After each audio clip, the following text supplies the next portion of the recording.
Hello viewers, आज हम लोग देखने वाले हैं मेलास्मा के बारे में। मेलास्मा को और भी कई नामों से जाना जाता है, झाइयाँ, छाही। इस वीडियो में हम देखेंगे मेलास्मा को कैसे आयुर्वेदिक और एलोपैथिक दवाइयों से ठीक किया जा सकता है। तो चलिए बढ़ते हैं। जैसा कि हम लोग जानते हैं कि मेलास्मा एक हाइपर पिगमेंटेशन स्किन का कंडीशन है, जिसमें कि फेस में, फोरहेड पे, चिक्स पे, चिन पे ब्राउन ग्रे पैचेस बन जाता है, जैसा कि आप फिगर में देख पा रहे होंगे। जनरली ये जो मेलास्मा चाहे हाइपर पिगमेंटेशन हो जाता है स्किन में, ये होता है due to increase production of melanin. Melanin हमारे स्किन से ही रिलीज होता है। मेलानिन का एक्चुअली काम होता है हमारे शरीर को सन के यूवी रेडिएशन से बचाना। ये मेलानिन का प्रोडक्शन अगर बढ़ जाता है तो ये हाइपर पिगमेंटेशन या मेलास्मा हो जाता है। तो ये कई कारण से बढ़ सकता है। प्रेगनेंसी के दौरान या प्रेगनेंसी के बाद भी कई बार देखा गया है कि मेलास्मा का कंडीशन चाहे हाइपर पिगमेंटेशन होने लगता है स्किन में। नेक्स्ट है जेनेटिक। एक जनरेशन से दूसरे जनरेशन में अगर माता पिता को है तो बच्चों में भी ये कंडीशन देखने को मिलता है। नेक्स्ट है ओरल कॉन्ट्रासेप्टिव पिल्स। अगर कोई महिला ओरल कॉन्ट्रासेप्टिव पिल्स का सेवन कर रही है तो उस कंडीशन में भी इसको देखा गया, यानी कि हार्मोनल थेरेपी जो है अगर ले रही है महिला तो उनमें भी ये कंडीशन ट्रिगर हो सकता है।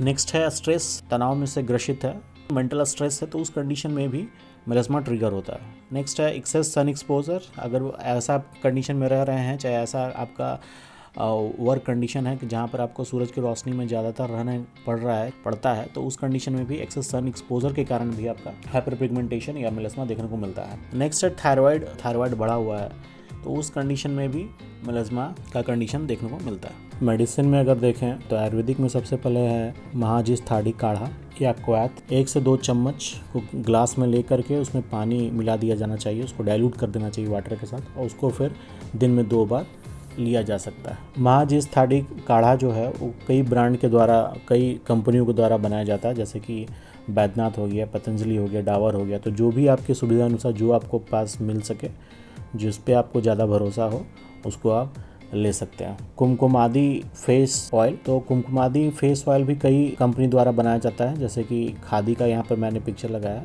कई और भी ब्रांड आपको मिल जाएंगे, कई और कंपनियाँ जो हैं जो कि कुमकुमादी फेस ऑयल बनाती हैं। थोड़ा महंगा आता है।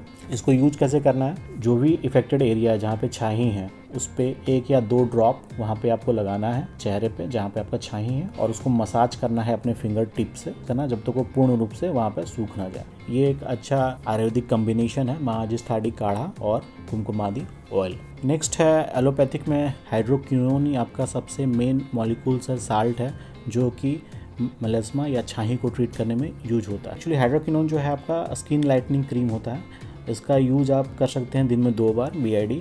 6 महीने तक भी आप इसको यूज कर सकते हैं, अनटिल और अनलेस आपका जो छाही है वो ख़त्म ना हो जाए। हाइड्रोक्विनोन के साथ और भी कई कॉम्बिनेशंस आते हैं, जैसे कि ऑक्सीबेंजोन और ऑक्टिनोजेट।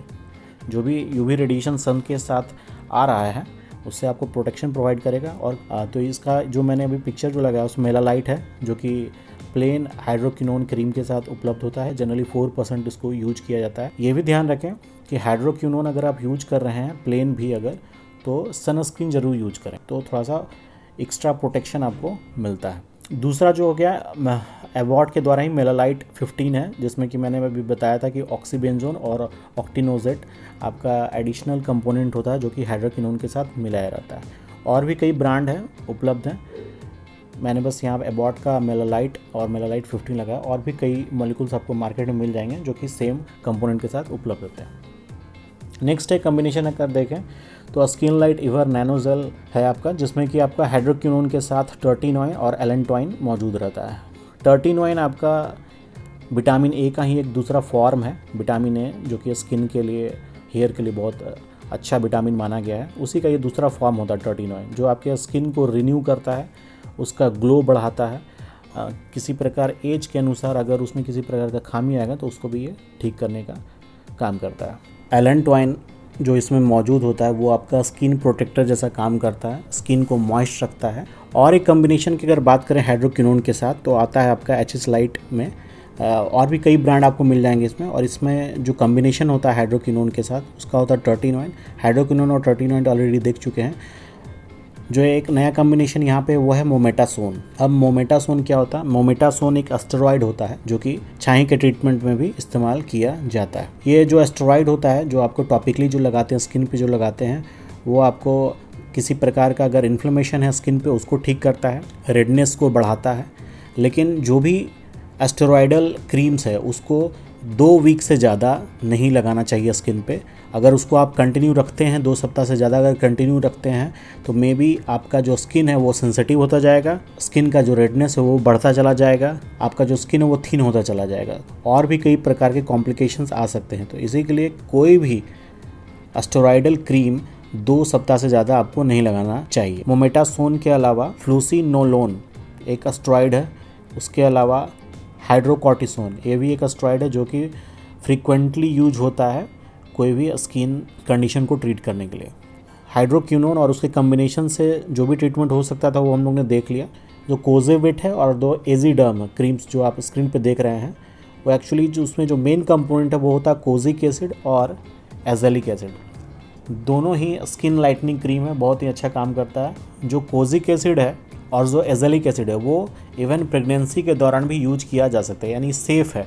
लेकिन जो हाइड्रोक्विनोन है उसको प्रेगनेंसी में इस्तेमाल नहीं किया जाना चाहिए। अब जो आ रहा है हमारे सामने एलोपैथिक में ही ये टैबलेट्स हैं जो कि आपको ओरली इसको कंज्यूम करना होता है, लेना होता है। इसमें जो मॉलिक्यूल्स यूज होता है उसका नाम है ट्रेनेज़ेमिक एसिड। वैसे तो ट्रेनेज़ेमिक एसिड जो भी ब्लीडिंग होता है उसको कंट्रोल करने के लिए जनरली यूज होता है। जैसे कि अगर टूथ रिमूव हुआ है, दांत निकाला गया है, तो उसमें अगर ब्लीडिंग नहीं रुक रहा है तो उस कंडीशन में हम लोग ट्रेनेज़ेमिक एसिड यूज़ करते हैं। सर्जरी कोई हुआ है, पीरियड के केस में, पाइल्स के केस में अगर जो ब्लीडिंग है वो रुक नहीं रहा है तो उस ब्लीडिंग को कंट्रोल करने के लिए, जो खून बह रहा है अगर नहीं रुक रहा है उसको कंट्रोल करने के लिए हम लोग ट्रेनेज़ेमिक एसिड का यूज करते हैं। ऑफ लेवल यूज़ में अगर इसको देखें तो डॉक्टर्स इसको छाही को ट्रीटमेंट करने के लिए यूज़ करते हैं।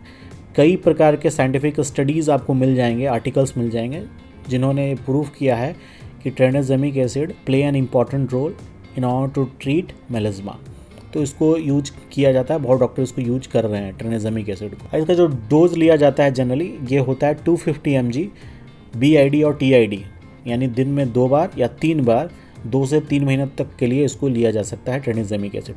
नेक्स्ट है एक और कंपोनेंट है जो कि सप्लीमेंट के जैसा लिया जाता है जिसका नाम है ग्लूटाथियोन। ये एक्चुअली एक सप्लीमेंट है जो कि liver disease as a antioxidant और स्किन लाइटनिंग एजेंट के तौर पर इसको लिया जाता है। ये थोड़ा महंगा आता है। जो अभी मैंने बताया ट्रेनेज़ेमिक एसिड और जो ग्लूटाथियोन, इसका इस्तेमाल तभी करना चाहिए जब आपका जो क्रीम्स है उससे बात नहीं बन रहा है, जो छाही है वो कम नहीं हो रहा है, तब इसको ट्रेनेज़ेमिक एसिड और अलॉन्ग विथ आपका जो ग्लूटाथियोन सप्लीमेंट है उसको लिया जा सकता है। वीडियो को अंत तक देखने के लिए बहुत बहुत धन्यवाद।